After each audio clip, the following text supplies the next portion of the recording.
Well, right now we're confronted with a combination of a very large wave of anti-labor sentiment that's been pumped up beginning in the States and now spreading to Canada, primarily by a group of billionaires who have decided that they would be better off if there were no labor unions.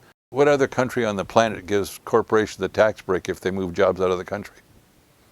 Tell me it. Does Germany give you a tax break if you leave Germany? Does France? Does China? Does Japan? Does Brazil? Which country gives you a tax break if you leave the country? Only one. United States of America. The issue of union corruption, I believe, as Senator McClellan said during the hearings on the Landry-Griffin Act, he said compulsion and corruption go hand in hand.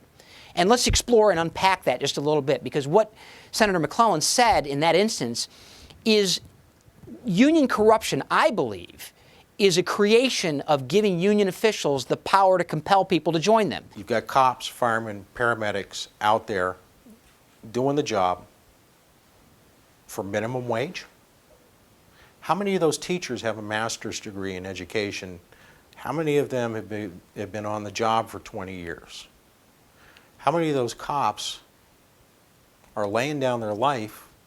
How many of those firemen are laying down their life going into a fire or protecting the community as a law enforcement officer? And the paramedics that are out there, this is this is sinful. It really is. The issue of unions causing job losses is absolutely ridiculous, and of injuring the economy.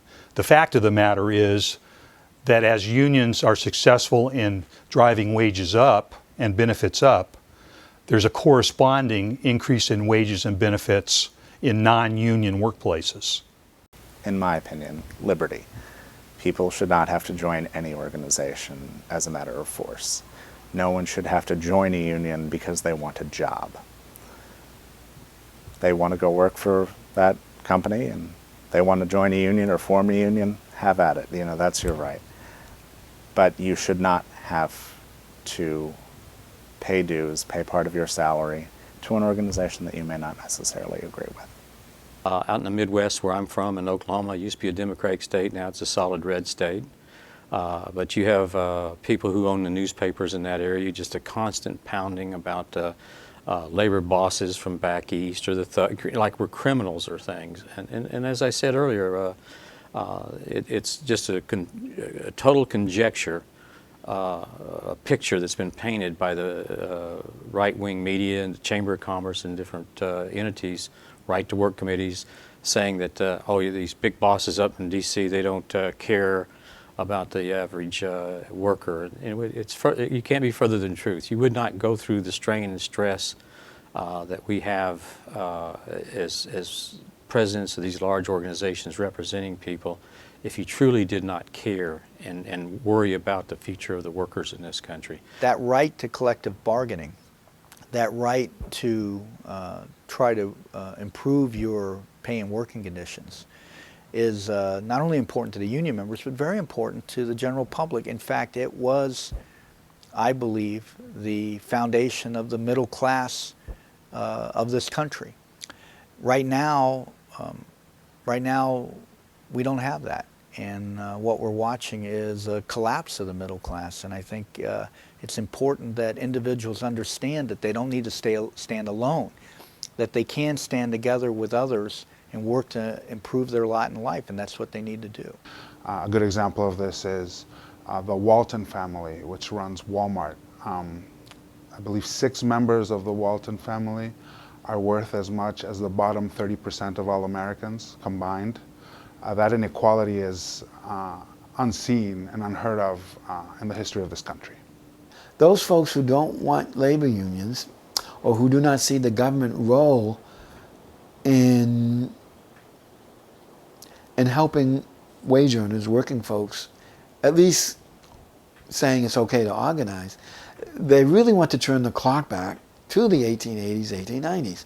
Yes, corporations really did have free reign, but the free reign they had brought much turmoil in this country. And if they wish to turn the clock back to those days, that it will happen. Because what will happen is that corporations normally do not want to pay, or businesses in general, workers a fair wage. They're Republican-controlled, and it's strictly a matter of trying to get rid of unions and weaken unions. Because under federal law, under state law, the states can choose to be a right-to-work state. Under federal law, the unions have to provide the same protection for workers that are not paying dues as they are for the ones that pay dues. Corporate greed. I think the corporations are making a lot of money, and in the past they would negotiate fairly and be able to trickle down that money, that profit money, to the employees. They develop good employees who work really hard at their jobs, and that extra profit is not trickling down anymore. The corporation CEOs make billions of dollars, whereas before they did not, but their workers are working just as hard. The politicians are eliminating the middle class. If no one can see that, they have to be blind.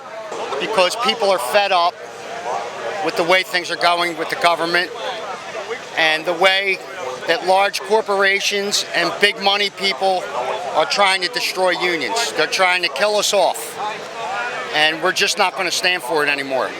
The economy will never get better until middle-class people have money in their pockets to purchase things. And until the politicians realize that, then we're just going to be in this lull we've been in for the last 10 years. So somebody's got to get their heads out of their butts and let's get this country moving. Go buy an American flag. Guess where it's made?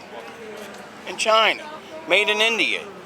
I mean, they don't buy, it's everything you see. It's all made somewhere else. What about us people? The people that live in this country.